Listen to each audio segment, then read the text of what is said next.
हाँ जी गाइज, कैसे हो आप लोग? आई होप सभी बढ़िया होंगे, अपनी लाइफ में एंजॉय कर रहे होंगे। तो गाइज आज आप इस वीडियो के अंदर जानेंगे कि एसईओ पर एआई का क्या इम्पैक्ट पड़ा है। तो चलिए गाइज ज्यादा टाइम ना वेस्ट करते हैं, आज के टॉपिक को आप स्टार्ट करते हैं। दिस साइड विवेक सिंह, आपका ऑनलाइन दोस्त। तो ये चीज देखो गाइज, मैं ये जरूर कहूंगा कि एआई का एसईओ पे बहुत ज्यादा इम्पैक्ट पड़ा है। वो इम्पैक्ट पॉजिटिव वे में कैसे पड़ा, नेगेटिव वे में कैसे पड़ा, वो आप इस वीडियो के अंदर डिस्कस करते हैं। तो चलिए, आपको पता है गूगल एआई ओवरव्यू मोस्टली 2024-25 के अंदर आपको देखने को मिला था, आया था। और इसमें क्या था कि जो भी आपकी जो टॉप रिजल्ट्स है, जो ऊपर सर्च कर रहे हो 1 2 3 की जगह एक एआई का स्निपेट आ रहा है, एआई ओवरव्यूज आ रहा है। उसके अंदर जो गूगल से जो भी आपकी जो नीचे की सर्च, जो भी नीचे का डाटा होगा, उससे जो भी डाटा होगा, जो कंटेंट होगा, उसको फेच करके फिर आपको एक रिजल्ट देता है। वो रिजल्ट भी फिर सेम बेसिक्स वही रहेंगे कि वो उन्हीं जो नीचे जो गिवन डाटा होगा उसी के बेस पे आपको देगा। तो यहाँ जैसे एआई से बात ये रहता है कि जो क्लिक बेस या ट्रैफिक बेस जो आप जो भी कंटेंट दिख रहे हो, तो वो उससे इनफ नहीं होगा, क्योंकि अभी आज के टाइम में एईओ जीईओ जैसे जनरेटिव इंजन ऑप्टिमाइजेशन का हो गया, या फिर एआईओ हो गया, एईओ हो गया, इस तरह बहुत सारी एक्सवाइजेड आपने देखा होगा, बला बला कह सकते हैं, बहुत सारी टर्म्स आपने देखी होगी। तो उन सब चीजों को भी आपको समझना जरूरी है, बट बेसिक्स वही रहेंगे। मैं यही बोलता हूँ, आज भी बोलता हूँ, पहले भी बोलता था, बेसिक्स के साथ स्टिक रहो। आपकी वेबसाइट जीईओ में भी दिखेगी, एआईओ में भी, हर जगह आपकी वेबसाइट दिखेगी जरूर। एआई ओवरव्यू के साथ साथ आपको एआई कंटेंट के भी अपडेट देखने को मिलेगा। मोस्टली आपने देखा बहुत सारी वेबसाइट में ना टोटल एआई कंटेंट देखने को मिलता है, थिन कंटेंट होता है, लो वैल्यू कंटेंट होता है, और तो और उनको गूगल एआई ओवरव्यूज में भी नहीं दिखाता।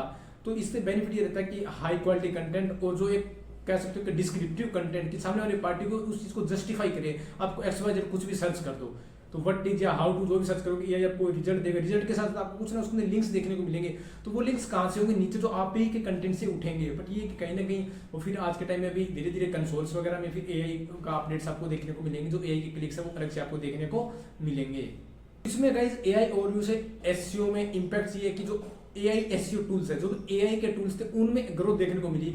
उनके जो भर भर के वो बिखरे हैं मीन्स पहले जो नॉर्मल जो एसईओ टूल्स होते थे, अभी एआई एसईओ टूल्स में कन्वर्ट हो गए। जो भी एसईओ कोर्स था एआई एसईओ में, जो एसईओ सर्विस थी वो भी एआई बेस्ड होगी। तो मोस्टली जो एआई टूल्स में उनके जो भी सेल्स रिवेन्यू उनका अप्रोक्सीमेटली आराम से बढ़ा है। और आने वाले टाइम में हो सकता है 30 से 35 तक या फिर 2040 तक आपको ये चीजें बहुत ज्यादा बूम में देखने को मिलेगी।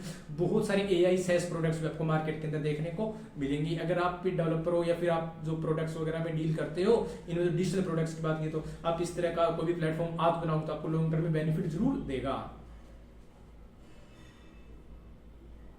नेक्स्ट वन, जो एआई टूल्स है, इनसे आप बेटर ऑप्टिमाइजेशन कर सकते हो, अच्छा कंटेंट लिख सकते हो, उसको फिर आप क्लैरिफाई कर सकते हो। मतलब एआई से बहुत आप टाइम भी बचा सकते हो। आप कंटेंट कैलेंडर, जो भी कंटेंट आई है, बहुत सारी चीजें आप एआई से कर सकते हो। एआई आने के बाद आपका टाइम सेविंग तो हो रहा है, चाहे आप एसईओ, चाहे आप नॉन एसईओ, चाहे आप बैकग्राउंड आपका डिजिटल मार्केटिंग का हो चाहे ना हो। एक स्टूडेंट भी आज के टाइम में एआई पे डाल के अपने नोट्स वगैरह जो भी क्वेरीज होगी उनको शॉर्ट आउट कर सकता है। तो आप तो गाइस प्रोफेशनल हो, तो उस चीज को आप आराम से कोप कर सकते हो।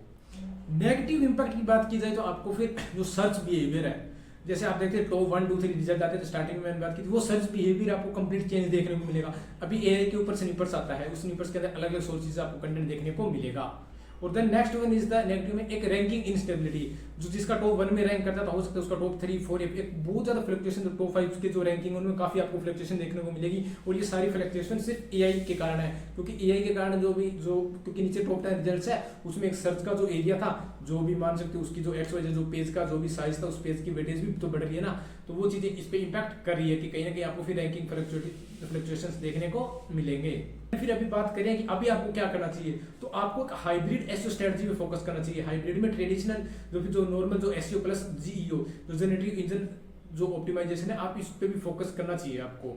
और देन उसके बाद फिर आप क्वालिटी कंटेंट लिखो गाइज, क्वालिटी बैकलिंक्स बनाओ, वेबसाइट के स्ट्रक्चर को इंप्रूव करो, और जो हो सकता है जो भी कंटेंट लिख रहे हो, पैरा लिख रहे हो, 1 से 2 लाइन के अंदर उनको शॉर्ट आउट रखो। देन फिर जो यूजर की इंटेंट है उसको सेटिस्फाई करो। जो भी आपकी यूजर आ रहा है उसकी इंटेंट को हमेशा आपको सेटिस्फाई करना होगा, तो फिर आप एक एसईओ करवा रहे हो अपने ब्रांड का, तो आप लॉन्ग टर्म के लिए टिक पाओगे। तो आज की वीडियो में इतना guys. Okay, thank you friends, have a nice day. मिलते हैं नई वीडियो में नए टॉपिक के साथ।